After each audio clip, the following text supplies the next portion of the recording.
The dining room fell into an eerie hush as Derek, a young server with pale skin and an arrogant grin, leaned deliberately over the Bennett family's table. Without warning, he tilted a crystal pitcher and sent frigid water cascading directly onto Marcus Bennett's torso. The shock of cold liquid penetrated Marcus's dress shirt, streaming down onto his wife Emily's dress and spattering across their son Jordan's sleeve. Time seemed to freeze. Then the murmurs began, followed by muffled laughter from nearby tables. "People like you don't belong in establishments like this," Derek announced with contempt, raising the empty pitcher as if displaying a trophy. Emily's fingers gripped her cloth napkin until her knuckles whitened. Jordan's head dropped, his small frame shaking. Throughout the opulent space, affluent patrons averted their gazes or retrieved their mobile devices, some recording the humiliation, others simply observing as spectators. Not a single voice rose in protest.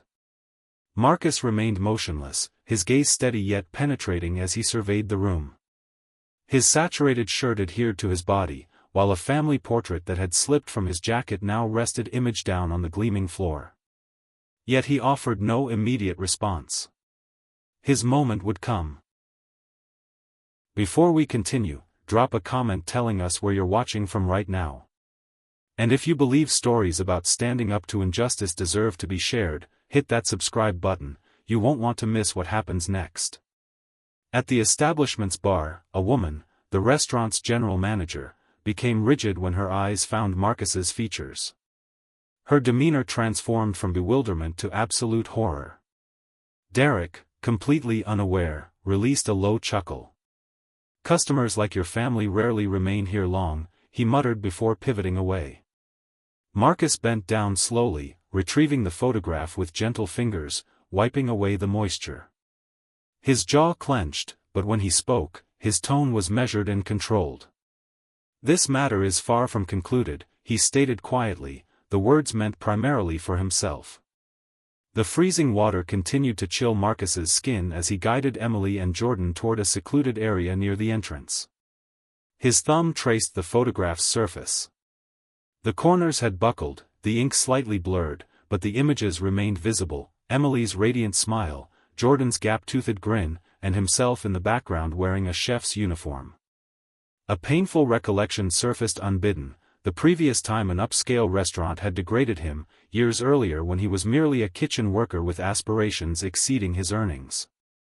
They had mocked him, declared he would never possess anything that wasn't borrowed or rented. They had been mistaken.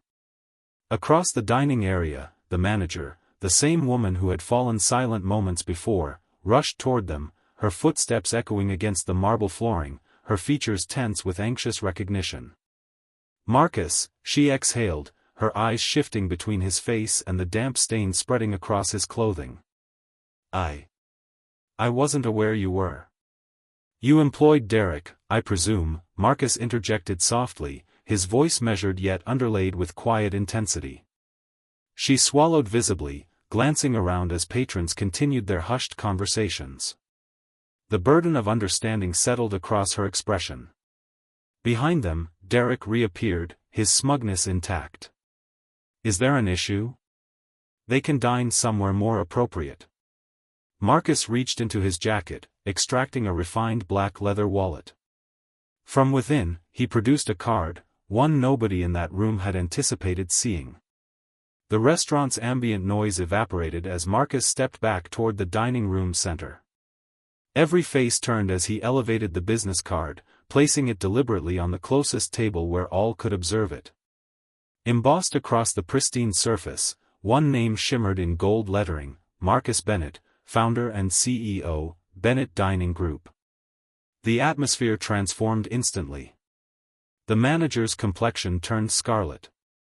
Derek's arrogant expression crumbled into speechless disbelief. Whispered conversation spread through the crowd like wildfire, understanding arriving with devastating force.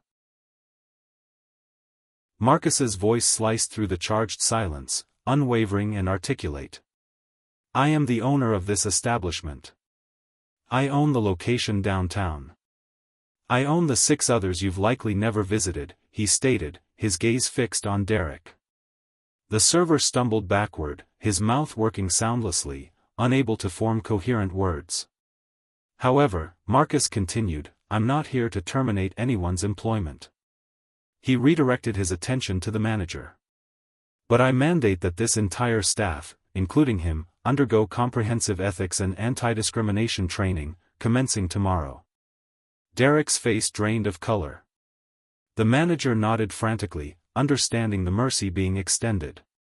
Marcus turned to his family, tenderly straightening Jordan's jacket. As they moved toward the exit, he paused, looking back one final time. Respect isn't distributed like bread baskets. It's earned through our actions or destroyed by our choices. Consider how you treat every person who walks through these doors.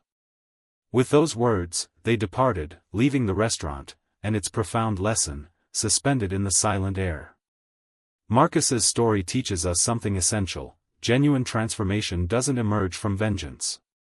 It emerges from compelling people to face their prejudices directly. He didn't pursue retribution. He demanded responsibility. In doing so, he reminded everyone present that position and wealth can be concealed, but human dignity cannot be stripped away. If you believe narratives like this need to be amplified, subscribe to Story Fills, share your perspective in the comments, and never underestimate the power of composed strength. Respect is cultivated, not coerced.